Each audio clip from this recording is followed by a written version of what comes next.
Greetings from me to you, my viewer. Thank you for tuning in and also subscribing to my channel. I welcome you today as I'll be hosting on this channel different people, from politicians, artists, successful businessmen and women, and also people in the vast industry of health. It's only here where I bring you tomorrow's history makers, timely and on point.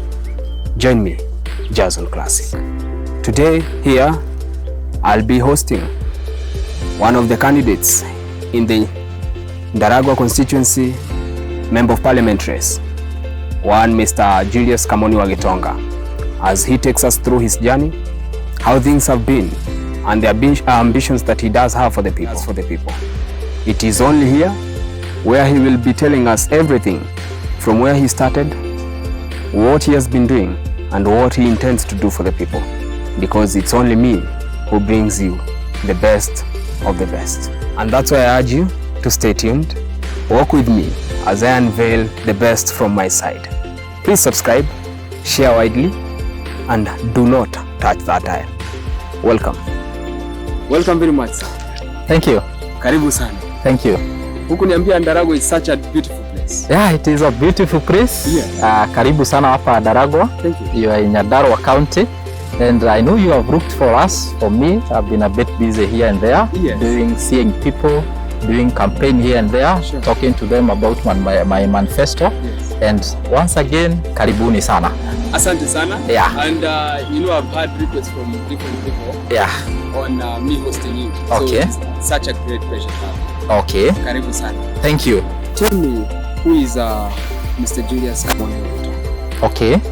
Now, my name is Mwalimu Kamoni wa Gitonga, but my English name is Julius. Yes. I am calling myself Mwalimu because I've been a teacher for a very long time, for a period of several years since I began my university education. Let me say that I'm born in Ndaragwa here, and I'm also, my ward is Shamata ward, and I've gone to school in the same Shamata ward in a primary school called Kagosho Primary School, and then I went to secondary school. I proceeded on to Kisii University to do my first degree, and I also proceeded to do my master's in Kenyatta University, where currently I'm just about to graduate with my master's. So Kamoni was born here. Therefore, I understand the issues about Ndaragwa very well. For the last 30 years that I've lived here, I understand Ndaragwa very well. And not only to understand it, but I've lived to experience its challenges. Therefore, I can say that as a young person, I started by volunteering myself to be a teacher in high school. And at a certain point, I would be employed because I would go to the university and then come back. What have you been doing for the past years? And do you still intend to do or to continue doing the same job? Okay. Even after the election? Okay. Yes. So I said that I started up as a high school teacher, and then I proceeded on to teach in a college. And then after the COVID came, our college wasn't able to make through, so therefore I went home to rest for a little bit. And then I also proceeded on to have a job in a rehab center, and that is where currently I've been until the day that I declared I will now join the people who are contesting for the seat of Member of Parliament. And if you look at my manifesto, which we shall be sharing together, it is that the challenges can only be addressed by an MP, not a member of the county assembly. That is why I decided to go for the MP seat. Yeah.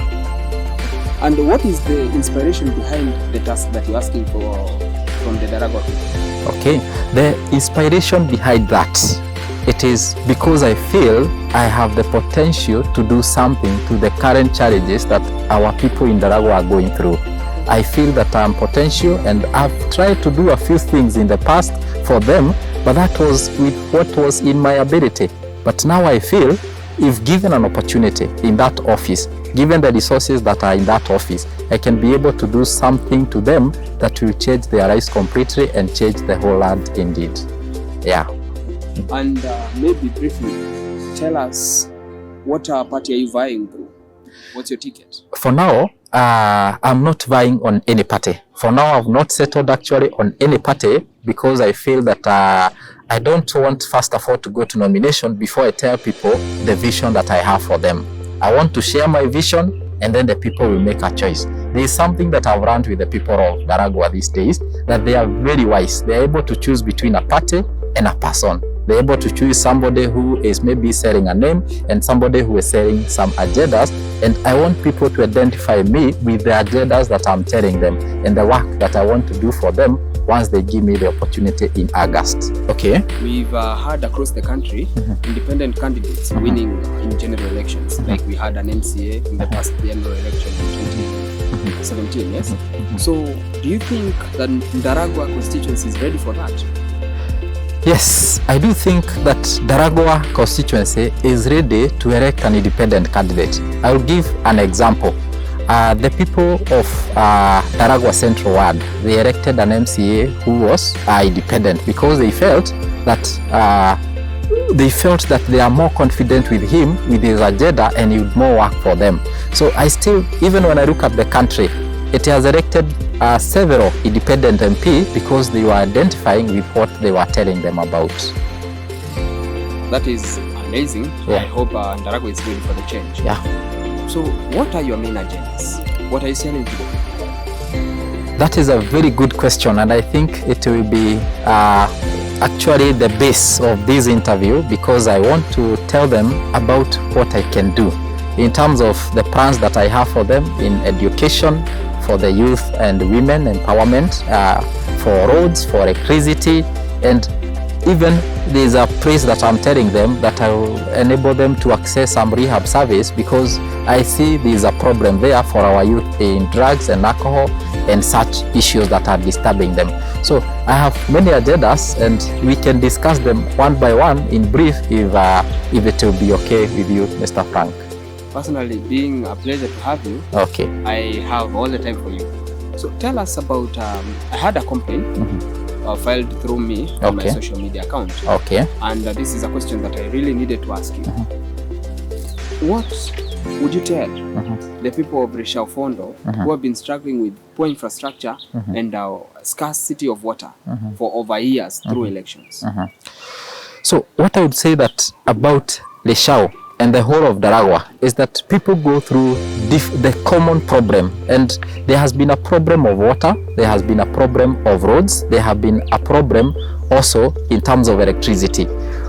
I think what I'll do and what is in my manifesto about water, because water is a problem, and it is very ironical that you find we come from Aberdare, adjacent to the forest where there are good water sources, and we have enough resources in the government and people we elect as leaders, but despite coming from Aberdare, from forest, from where there is water and where we can tap it and give that water to people's home, it is not actually done.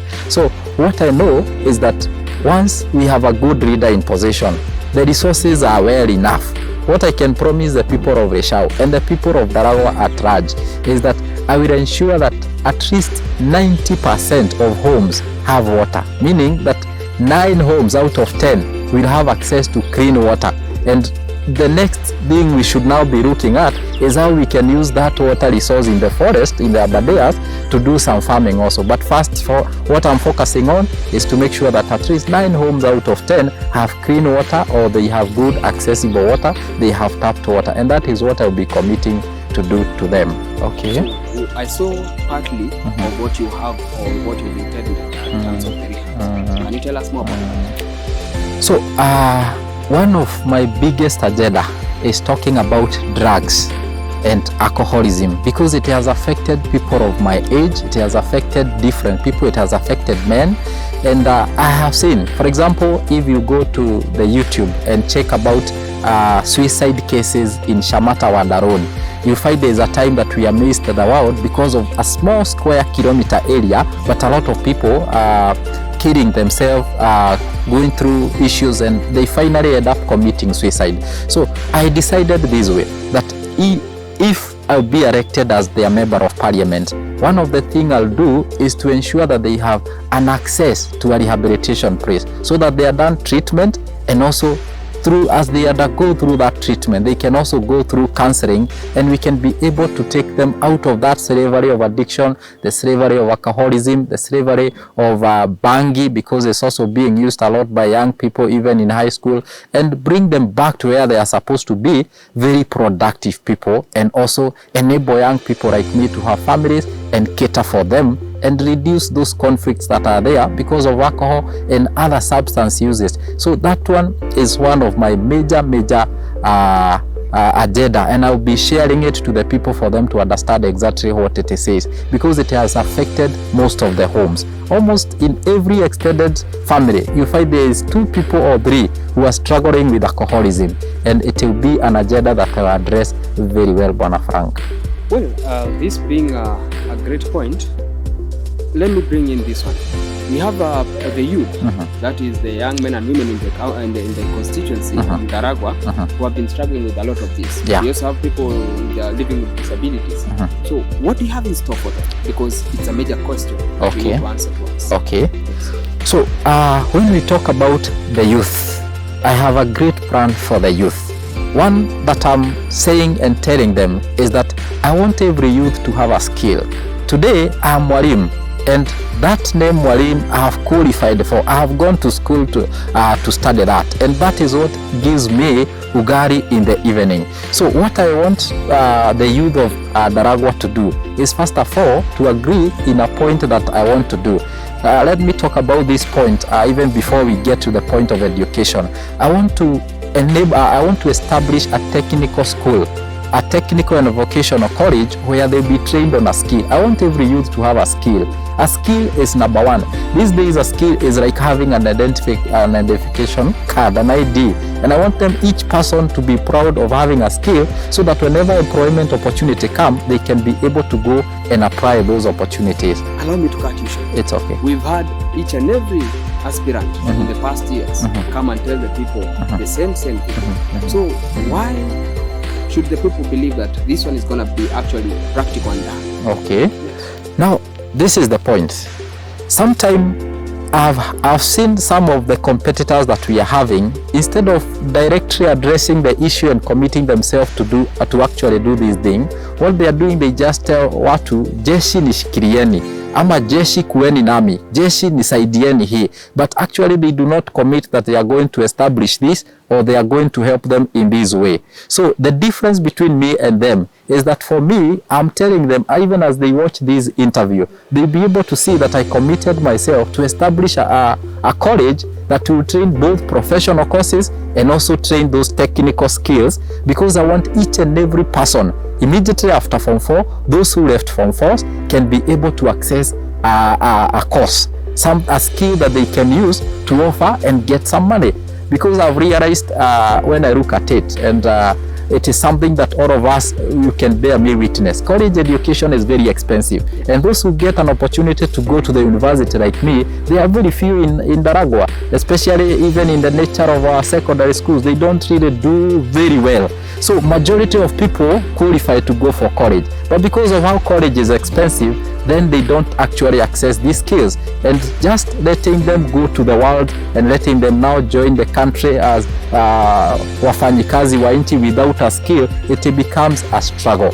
So that is what will be different. And I also heard you ask about what plan I have for the people with disabilities. Sometimes I've seen them being forgotten in the manifesto, but for me I have a plan for them. One is to enable them to acquire a skill under my own sponsorship. I want them to have a skill. Second, I look for an opportunity for them to work when they have a skill and when they can offer a certain service. I will also be of great support to them. We know that the people living with disability in Ndaragwa, they are there and they have challenges that they go through. So I'll be able to take care of them once I'm in the office, because there are also many government programs that address the people with disabilities, but they don't know about them because maybe they are somewhere, an office in Nairobi. But as their MP, I'll be able to connect them with every government program, and anything that government comes up to help them, I'll be able to connect so that they can be beneficiaries. Tell me about people with talents, because vijana wetu wengi They are surviving on what they call talent. Kuna mtu unakuta anajua kuimba and all that. What is the plan for them? Now, I have a great plan for people with talent. They are talent in sports. I have a plan for them. For the sports, I want to establish teams that can run annually so that we can be able to grow the talent, expose them, and be able to grow those teams also, because I realize that they have no uniforms. Sometimes they only play these leagues when it is 5 years during elections and they are sponsored by a certain politician. But I want it to be from 2023. I want it to be annual. We grow the talent, we expose them, and we also grow the teams also, because they also make money on the same. There's also another line of talent, the talented skills, the people who have different talent in music, the art industry. So what I want for them and what I commit to do to them, especially the young people who have those talents, is to establish a studio for them so that they can record music, they can record their dramas, they have a camera which can be able to expose them to the world. And that is how many people are making money. In Ndaragwa here, right now, I think we are almost taking the trophy for the best musicians. Maybe I can name one, Samido and the rest, who are doing very well in Ndaragwa. They just needed somebody to lift them up. So that is something I'll commit myself for the youth. Thank you for that. Yeah. But there's someone here through the text messages asking me about food prices in terms of Ndaragwa County, and to be specific, in Ndaragwa constituency, you have production of food, the potatoes, and there have been problems from one side to the other in terms of the prices, how you sell them from the farmer to the market. What will you do about it? Thank you, Frank. That is a very good question, and that is a question that made me vie for this position, because I felt there was a problem in that.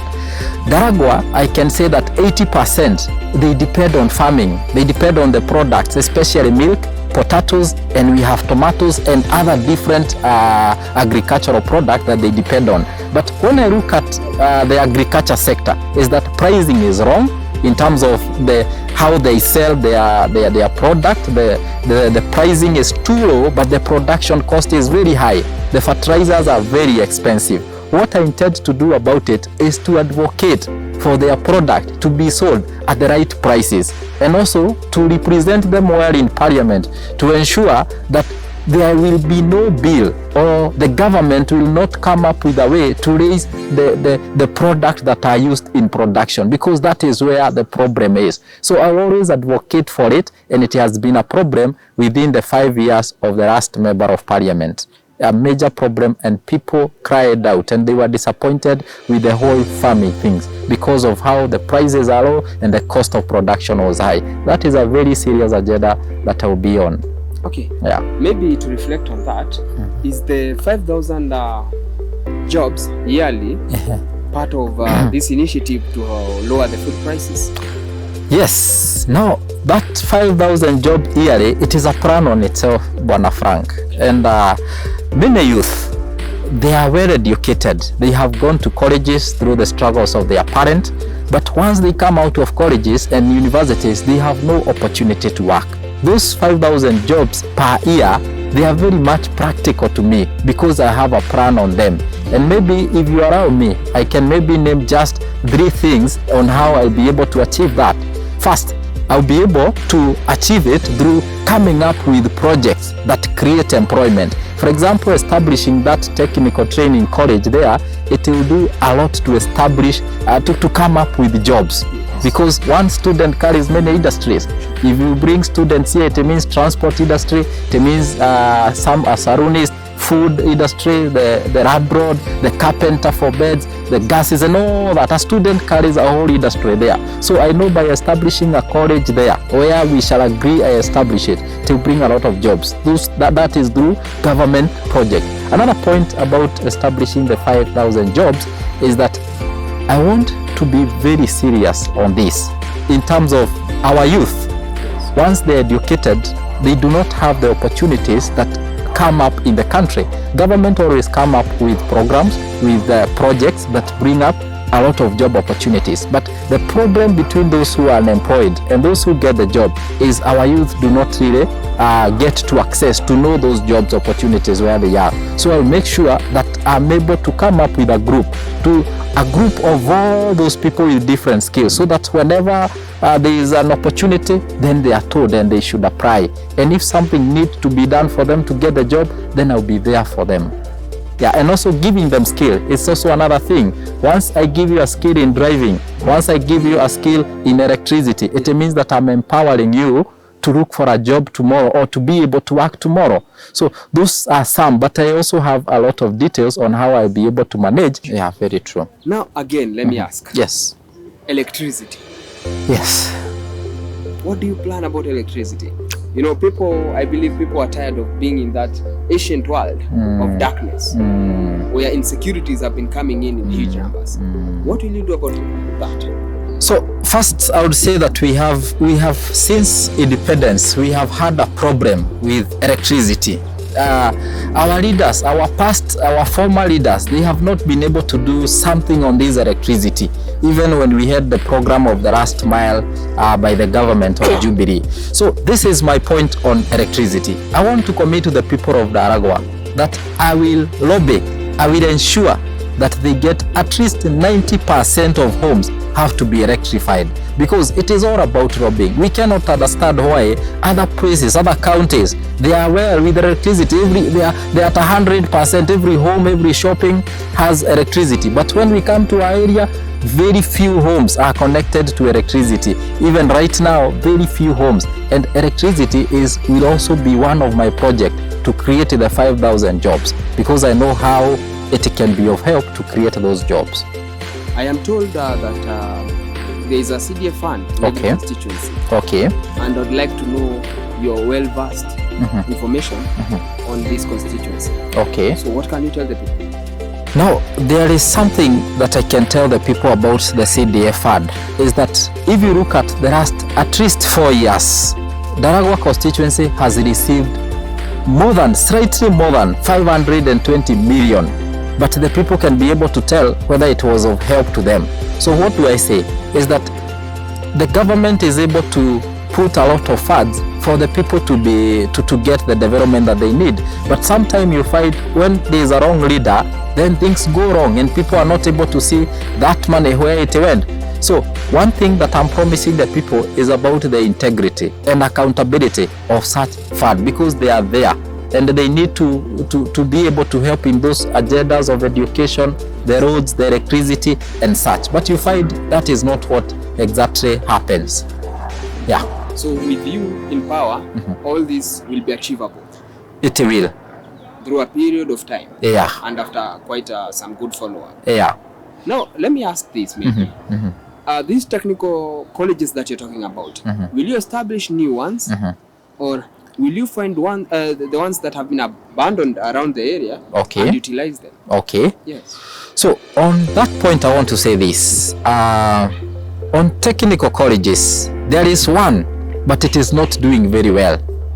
There is also other polytechnic, although they have been established by the county government, but they are not also doing very well, because I find that it is not a serious business to them to offer our people the education they deserve and the skills they deserve. Sometimes you find those that are present, they are not well equipped. They are not given the right furnishers. They are not given what these students use. That's why they prefer to go either to Nakuru or to Thika, to Nairobi to get that education. But for me, what I want to do is to assure that there will be either I improve on the present ones, or I establish one according to where people are near, because I also don't want people to start going very far, maybe to get that skill, and it may be expensive. I want to make sure that the cost of getting a skill of college education is very much lower, so that it can be affordable to everybody.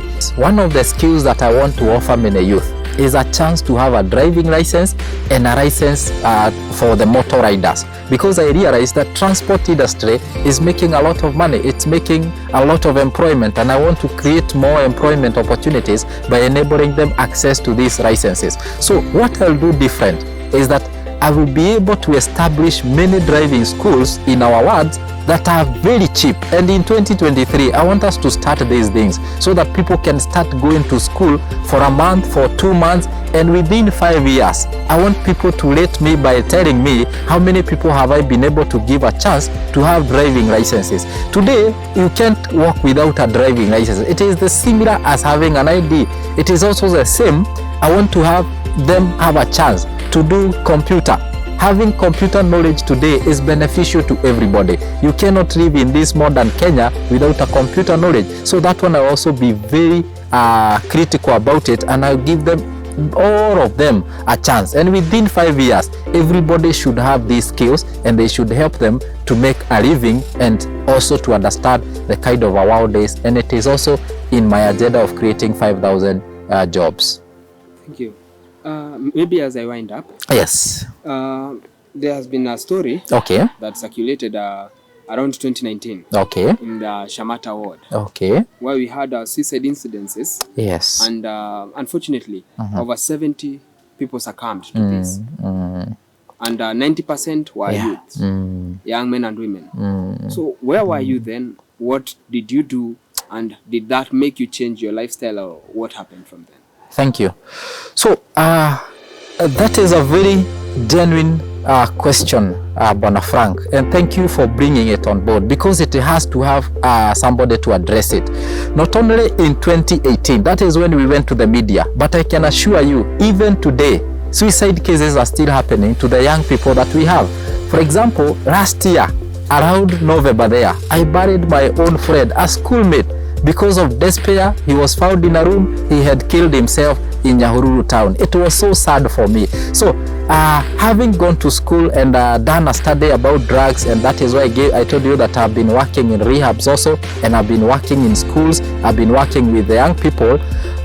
Before, I have been a speaker to many youth, to many churches, because I also work with the churches and they invite me to talk about drug abuse. But now I found talking about it is not enough. We may tell them stop banging, stop alcohol, stop this or the other, stop this substance, but you find they are unable to stop because they are already in alcoholism, they are already into addiction, they have a despair, they are jobless, they don't have hope for tomorrow. And most of those who are using those substances, we don't meet in schools. So this is my plan on the same. That's why I'm saying I want to establish a rehab center. I want to establish a place. I want to take them somewhere they can have access to treatment and counseling services to help them come out of that addiction, because addiction is a sickness and you can't come out of it because of good advice. Not really. You can only go somewhere, be treated, receive the right program, and after the 3 months, after that period, you come out free and sober and ready to work, have a family,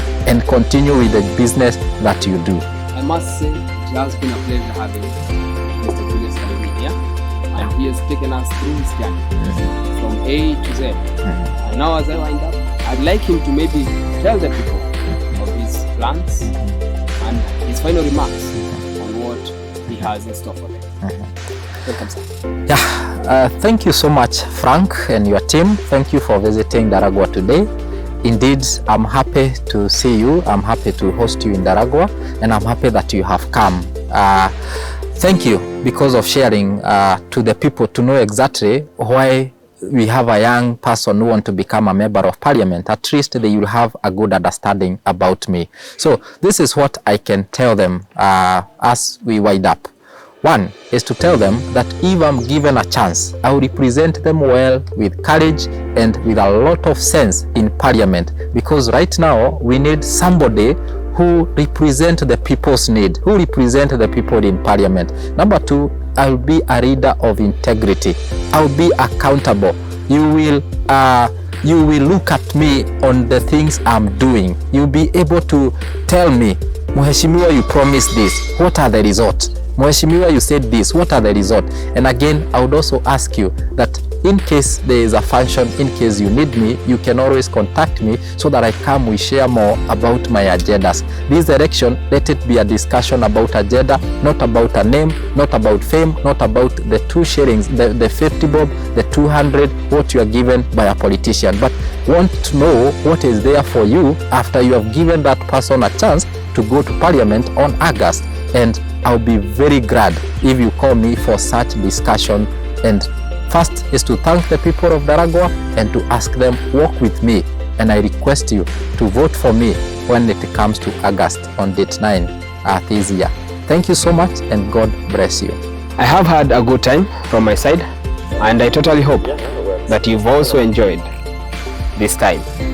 And I believe whatever happens on 9th of August 2022 is entirely based on the ideologies that Mwalimu Julius Kamoni or Gitonga has shared on this interview. To the people of Ndaragwa, I thank you because you made me discover him, and that's the reason as to why I brought him here for you. And I hope you found every reason as to why he should be your incoming MP comes the next general election. From me to you is a thank you for viewing, for subscribing, and also for sharing widely. Thank you. Let's meet again here with me, Jason Classic, on the Pulpit Show. Thank you.